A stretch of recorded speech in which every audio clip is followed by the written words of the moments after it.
Okay, ready to level up. Always. Let's do a deep dive into Level Up Your Life, this book by S.M. Sazid Arman.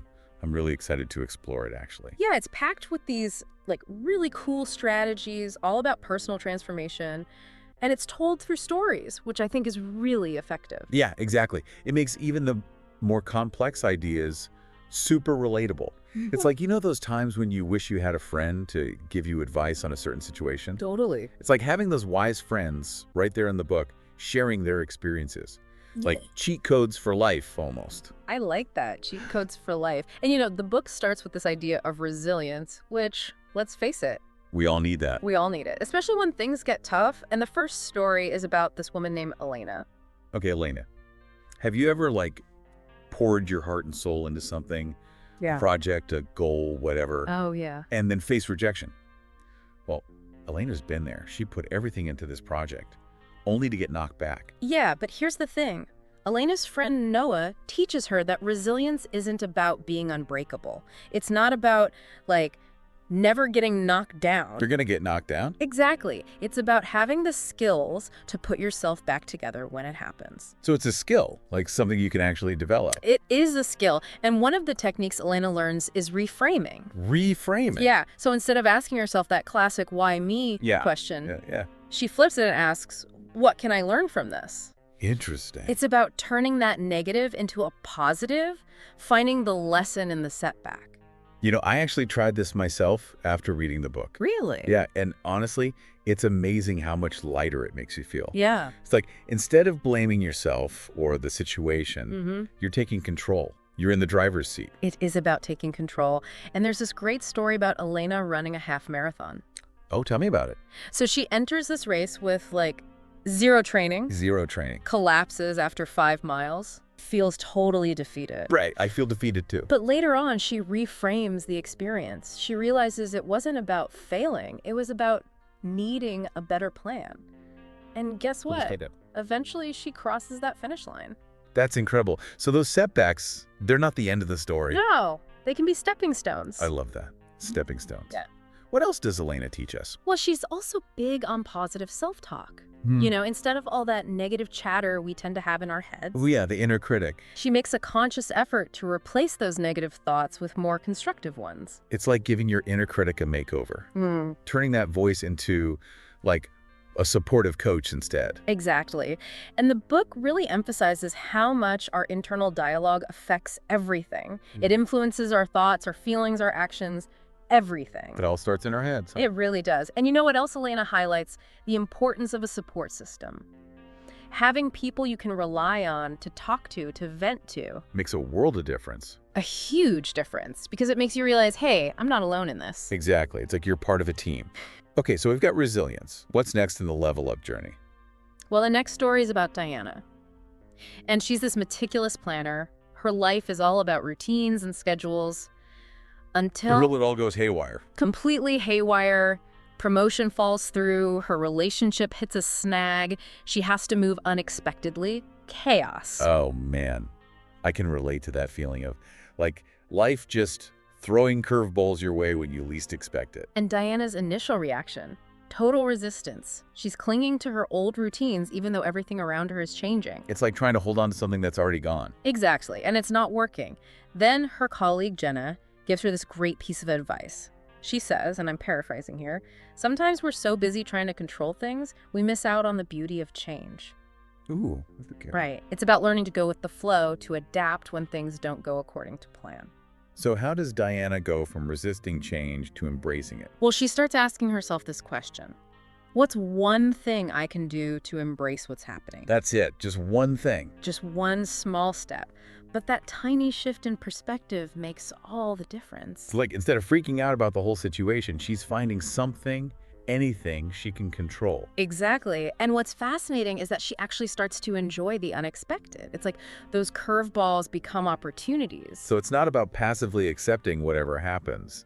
It's about actively looking for the good in the situation. It's about making the best of it, reframing our perspective and realizing that change is just a part of life. It brings to mind this whole idea of flow, not forcing things, just going with the rhythm of life. I like that, flow. So we've got resilience, embracing change, What's next? Where does Armin take us? Well, next up is Lucas.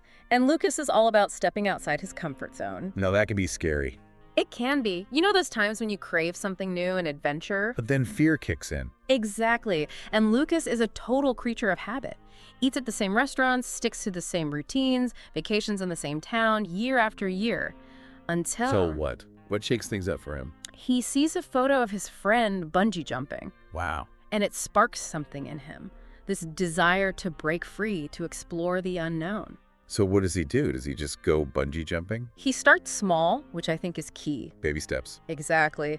Tries new food, takes a photography class, and gradually he builds up to bigger challenges. A hiking trip, a spontaneous road trip. So he's proving to himself that he can do it. Exactly. He's building that confidence. And the coolest part, he goes from avoiding the unknown to realizing that that's where life truly happens. Outside the comfort zone. Outside the comfort zone. It makes you wonder, what's one thing you've always wanted to try but haven't? That's a good question. What's one small step you could take this week to push those boundaries? Love that challenge. Okay, so we've got resilience, embracing change, stepping outside our comfort zones. What else do we have in our level up toolkit? Well, next up is Jake, and Jake is all about perspective. He starts out stuck in this negative mindset. Been there. Right. It's like he's wearing these negativity glasses, seeing everything through a distorted lens. I get it. But then he overhears this advice. Sometimes the problem isn't what's happening, it's how you're looking at it. Simple but powerful. Right. And Jake actually puts this advice into practice. He starts transforming things that used to annoy him, like his commute. I hate commuting. What'd he do? He turned it into a time for learning. Podcasts, audiobooks, you name it. Clever. He even reframes his manager's criticism. Instead of seeing it as a personal attack, he sees it as guidance. So it's all about how you choose to see things. Exactly. And what's amazing is that his brother, Ethan, starts adopting this new mindset too. He even turns a flat tire into a learning experience. Like positivity is contagious. It is contagious. It spreads and creates this upward spiral. So think about it. What's one situation in your life that's stressing you out? Oh, I have a few. How could you look at it differently? Maybe it's not the situation itself, but your perspective that needs adjusting. That's a good point. Okay, who's next in our level up lineup? Now we meet Lena. And Lena is the classic overachiever, always pushing herself, burning the candle at both ends. Oh, I know those types. She's stuck in this push-through-it mentality, but it's taking a toll. Burnout City. Exactly. And her friend Noah, he's a big believer in breaks, hobbies. Reminds Lena that even machines need to cool down. It's so true. You can't just keep going and going without recharging. So what does Lena do? She starts taking breaks. No way. Miss Push Through It actually takes a break. She does, and guess what she discovers? What? Taking breaks actually makes her more productive. No way. You're kidding. I'm serious. Yeah. And the book delves into the science behind it. You know, our brains aren't designed for endless focus. We're not robots. We need to recharge. And there are different types of breaks, you know, movement breaks, creative breaks, even social breaks. So it's not just about stepping away from your desk for 5 minutes. It's about being intentional. What kind of break do you need right now? What will help you feel refreshed and re-energized? It's like a menu of breaks. Okay, I'm on board with that. Who's next in our level up parade? Well, our last story for now is about Oliver. And Oliver is struggling with money. Does thinking about finances make you anxious? For a lot of people, it does. And Oliver feels trapped. By his finances. Yeah, but his friend, Marcus, teaches him to see money differently. Not as a trap, but as a tool. I like that. A tool. Right. And Marcus emphasizes that anyone can learn this. Financial literacy, it's a skill you can develop. So where does Oliver even start? Awareness. He starts tracking his expenses. Oh, the dreaded budget. It's not that bad. And Oliver is shocked by how much he's spending on things he doesn't even care about. Yeah, those little expenses can really add up. They do. Then Marcus introduces him to this simple budgeting framework, the 50-30-20 rule. Okay, break that down for me. 50% of your income goes to essentials. Housing, food, bills, that sort of thing. Okay, makes sense. Then 30% goes to your wants. Entertainment, dining out, clothes, things that make life enjoyable. Okay, and the last 20%. Savings and debt repayment. So it's all about balance. Exactly. Enjoying life now while also planning for the future. Makes sense. And, you know, Oliver is initially terrified of investing, but Marcus encourages him to start small and learn as he goes. So turning that fear into an opportunity. Exactly. And the ultimate goal, financial freedom. Which isn't just about having tons of money, right? It's about having choices, Yeah. feeling secure and empowered to make decisions that align with your values. I love that. It's like leveling up your financial life. It is. So, what's one small action you can take today to gain more control over your finances?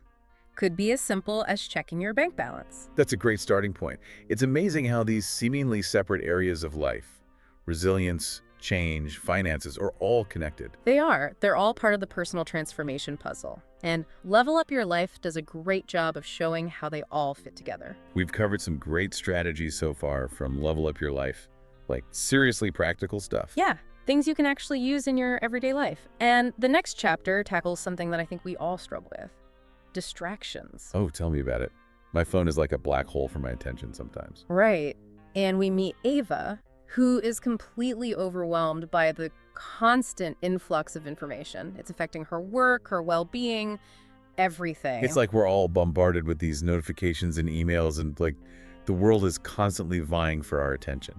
Exactly. And her mentor, Liam, he teaches her about the importance of boundaries, setting aside dedicated time for focused work, disconnecting from those digital distractions. You mean like actually turning off notifications? Sometimes, yeah. It's about taking control, being intentional with your time and energy, not just reacting to every ping and buzz. So it's like a proactive approach to managing your attention. Exactly. And what I find interesting is that Ava doesn't just focus on external distractions, she also learns to manage those internal distractions. What do you mean by internal distractions? You know, those worries, the to-do lists, all the mental chatter that can keep you from focusing? Oh, I know those all too well. Sometimes it feels like my brain won't shut off. Right. And Liam introduces her to mindfulness practices like meditation. I've heard a lot about meditation, but I've never actually tried it. It's not about becoming some sort of Zen master. It's just about cultivating a greater awareness of your thoughts and learning to gently redirect your attention when it wanders. Sounds interesting. So how does Ava go from being totally distracted to, like, a master of focus? Well, it's not about becoming a robot. It's about finding a balance, creating space for both focused work and those moments of joy and spontaneity. So you can be productive and still have fun. Exactly. It's about designing a life that supports both. Okay, let's move on to the next story. What's up next in our Level Up adventure? The next chapter delves into emotional intelligence. We meet Daniel, who really struggles with understanding and managing his emotions. I think we can all relate to that to some extent, right? Absolutely. Emotional intelligence is a skill set we can all benefit from developing. It's about being aware of your own emotions, as well as the emotions of others. So how does Daniel learn to become more emotionally intelligent? Well, his therapist, Sarah, guides him on this journey. She helps him identify those triggers, the situations, or people that tend to evoke strong emotional responses. Oh yeah, like certain people just push your buttons, you know? Exactly. And once you understand what sets you off, you can anticipate those reactions and choose how you want to respond. It's like instead of being controlled by your emotions, you're taking back the power. Exactly. And Daniel also learns the power of naming his emotions. Instead of just feeling overwhelmed by anger, for example, he learns to articulate, "I'm feeling frustrated because," or "I'm feeling hurt because." So putting words to those feelings can actually help. It can. It creates a space between the feeling and the reaction, which allows you to choose a more constructive response. That's interesting. So is it all about, like, controlling your emotions? It's not about controlling, it's about understanding. And Daniel learns to understand other people's emotions as well. He learns to read body language, to listen attentively, to empathize with different perspectives. So it's about connecting with others on a deeper level. Exactly. And that's essential for building stronger relationships and navigating conflict with more compassion and understanding. It sounds like Daniel really transforms throughout this story. He does. He learns to respond instead of react, which is a powerful shift. Okay, let's dive into the next story. What's next on our Level Up journey? The next story is all about purpose and meaning. We meet Chloe, who seems to have it all, the great job, the nice apartment, but she feels empty inside. I think a lot of people can relate to that feeling of like, is this all there is? Right. It's like she's achieved external success, but she's lacking that internal fulfillment. And Chloe's story highlights that human longing for purpose, for something that goes beyond just material achievements. So how does she go from feeling empty to finding her purpose? Her wise grandmother, Eleanor, encourages her to reconnect with her passions and values, to explore what truly matters to her, to ask those big questions like, what do I value? What brings me joy? What kind of impact do I want to make on the world? Those are big questions. They are, but they're important questions. And what I love about Chloe's story is that she doesn't make these drastic changes like quit her job and join the Peace Corps or something. So it's not about like a complete life overhaul. No, it's about finding ways to infuse your current life with more meaning. Chloe starts experimenting, trying new things, volunteering, taking a creative writing class. It's about exploring different avenues to discover what lights her up. So it's about trying things out, seeing what fits. Exactly. And often, our purpose isn't something we find, it's something we create through our actions and choices. I like that. It's empowering. It means we have a say in shaping our own purpose. Absolutely. And Chloe doesn't quit her job. She finds ways to align her work with her values, to make a difference in her own unique way. So it's about finding those small ways to express your passions, to contribute your gifts to the world, even in those everyday moments. Exactly. It's about recognizing that purpose isn't something separate from our lives, but rather an integral part of who we are and how we choose to live. Okay, who's up next in our Level Up lineup? What other wisdom does Armin have for us? The last story we'll explore today focuses on gratitude. We meet Ethan, who's trapped in a cycle of negativity. He's constantly focusing on what's wrong, what's missing, what's unfair. Oh, I know those types. It's like they're wearing negativity goggles. Right, and his friend, Olivia, she introduces him to the power of gratitude. Now, I know gratitude can sometimes sound a bit cliche, Oh yeah, like those gratitude journals everyone talks about. but the science behind it is actually pretty compelling. Really, I've always been a bit skeptical about that stuff. I was too at first. But Olivia challenges Ethan to keep a gratitude journal, to write down 3 things he's grateful for each day. And does it work? Well, initially, Ethan struggles. He has a hard time coming up with things to be grateful for. But as he continues the practice, he starts noticing those small things. A beautiful sunset, a kind gesture from a stranger, a delicious meal. So it's about shifting your focus from what you lack to what you have. Exactly. And as Ethan's gratitude practice grows, his negativity starts to fade. He feels happier, more content, more connected to the world around him. It's like gratitude is the antidote to negativity. It is. And research actually shows that practicing gratitude can have all sorts of benefits, reducing stress, boosting your immune system. Wow. So it's not just about feeling good, it's about being good to yourself. Exactly. Yeah. And here's the beautiful thing. Ethan's gratitude starts to radiate outward. He becomes kinder, more patient, more generous. It's like that ripple effect we were talking about earlier. It is. It starts with you, but it spreads outwards, impacting those around you. It's a reminder that even small acts of kindness can make a big difference. Wow. We've explored so much in Level Up Your Life today. It's like a masterclass Yeah. in personal transformation. It is. And you know what strikes me is how practical and down to earth it all is. Right. It's not some esoteric out there stuff. It's like real strategies you can actually use.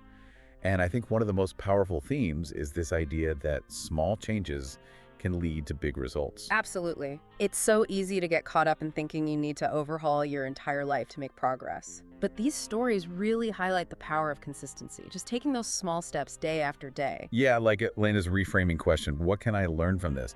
That one little shift can totally change how you view challenges. And Diana, finding those tiny ways to embrace the unexpected, it's not about like forcing huge changes, it's about those little adjustments that can make a world of difference. And Lucas, starting his comfort zone journey by just trying a new dish at a restaurant. It's like you don't have to jump out of a plane on day one. Exactly. Baby steps. And Jake, turning his commute into a time for learning. It's such a simple thing, but it can have such a ripple effect on your whole day. It can. And even Lena pushed through it, realizing that taking breaks actually made her more productive. Yeah, sometimes slowing down is the best way to speed up. It is. And Oliver taking control of his finances by just starting to track his spending, it's like that first step towards awareness can be so empowering. It's like all those little things, they add up over time. Yeah. Create this momentum. It's not about perfection, it's about progress. Exactly. Personal transformation, it's a journey, not a destination. And I think that's a really important takeaway from this book. It is. So as we wrap up our deep dive into Level Up Your Life, I want to leave you with a question. What's one small change you can make today that will set you on the path to leveling up your own life? Could be anything. Starting a gratitude journal, taking a 10-minute walk in nature, reaching out to a friend you haven't talked to in a while. The possibilities are endless. Just pick one thing and start there. Remember, you don't have to do it all at once. Just be consistent and trust the process. because even the smallest seeds of change can blossom into incredible growth. Thanks for joining us for this deep dive into Level Up Your Life. We hope you've learned something new and are feeling inspired to create positive changes in your own life. Until next time, keep leveling up.